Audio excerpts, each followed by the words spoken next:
Kristen itu lahir adanya tahun berapa?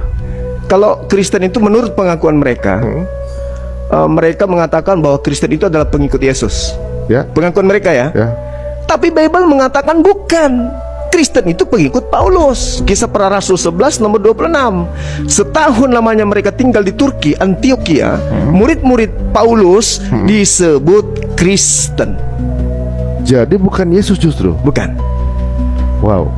Bisa Paulus ini siapa? Orang yang mengangkat dirinya sebagai rasul, mengaku bertemu dengan Yesus. Nah, ini yang membuat kemudian mimbar gereja itu goyang. Ketika kita membahas ini, kenapa goyang?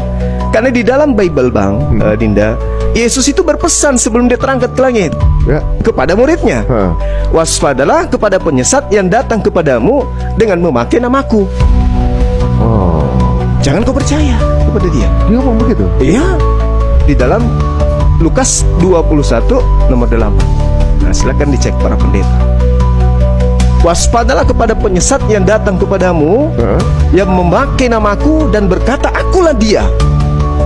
Setelah Yesus terangkat, di dalam Kisah Para Rasul 11, ya, Kisah Para Rasul 11 nomor 1, di situ dikatakan bahwasanya malaikat berkata, kalian yang melihat Yesus terangkat ke langit akan datang untuk yang kedua kalinya, sama seperti engkau melihat dia terangkat. Berarti terangkat kan dengan jasadnya kan? Ya. Datang kedua kalinya dengan jasadnya dong. Kan harus sama. Ya. Untuk yang kedua kalinya. Faktanya setelah Yesus terangkat ke langit, muncul penyesat-penyesat kemudian. Suara tok, akulah Yesus yang kau aniaya. Pertanyaannya, dari mana penulis Bible tahu kalau ini adalah Yesus? Sementara Yesus berpesan Matius 24 nomor 22, 21, 22, 23. Di Matius 7, Matius 24 nomor 15 sampai nomor 23. Apa kata Yesus? Apa katanya? Waspadalah kepada nabi-nabi palsu yang datang kepadamu nyamar seperti domba, padahal mereka adalah serigala yang buas. Mu di situ adalah Bani Israel. Kan muridnya tuh. Ya. Yesus berpesan kepada muridnya, hati-hati akan datang serigala nyamar domba. Dari buahnya, dari ajarannya kau kenal mereka. Yang pertama memanggil aku Tuhan, bernubuat pakai namaku, mengusir setan pakai namaku, bermujizat pakai namaku juga. Hati-hati. Pada saat itulah saya akan berterus terang kepada mereka nih, enyahlah daripadaku, kalian semua adalah pembuat kejahatan. Sungguh aku tidak mengenal kalian. Begitu ngomongnya? Yes. Kalau saya dengar dari ungkapan Bang Zuman, itu kayak Muslim konsepnya. Nah, makanya saya berani. Justru berbeda dengan yang dianut dari teman-teman saudara kita ya. Benar sekali. Jadi konsep di situ juga disebutkan bahwa memang Yesus Nabi Isa itu naik. Kenapa nggak diyakini seperti itu sih sama penganutnya sekarang? Ya itu tadi. Wa kanal kafiru ala rabbihi zahira. Inna kaida syaitan. Itu. Jadi pengaruh setan itu lemah. Yang membuatnya kuat adalah saudara-saudaranya. Tapi ada nggak di teman-teman kita di keyakinan sebelah itu yang mengimani kitabnya tapi nggak mengimani Paulus? Mungkin ada. Apa tuh? Nah, justru karena ketimpangan itu muncul, membuka tabir bahwasanya ya ini kebenaran Al-Quran surah Al-Maidah ayat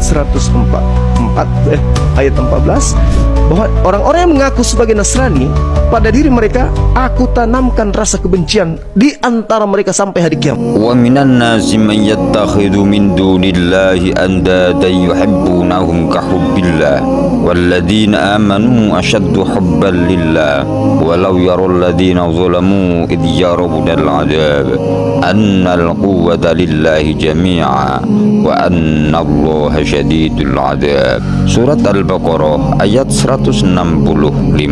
Dan sebagian manusia ada orang yang menjadikan Tuhan selain Allah sebagai tandingan yang mereka cintai seperti mencintai Allah. Adapun orang-orang yang beriman mereka sangat besar cintanya kepada Allah.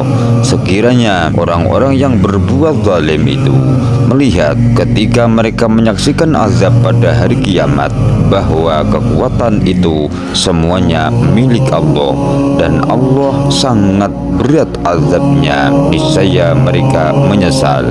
Maka Ibrahim Yahudiyyan wala Nasraniyyan walakin kana hanifan muslima wa ma kana minal musyrikin. Surat Al-Imran ayat 67. Ibrahim bukanlah seorang Yahudi dan bukanlah seorang Nasrani, akan tetapi dia adalah seorang yang lurus lagi muslim dan dia bukanlah termasuk orang-orang musyrik. Innallaha la yaghfiru an yushrika bihi wa yaghfiru ma duna dzalika liman yasha wa man yusyrik billahi faqad iftara itsman 'azima. Surat An-Nisa ayat 48.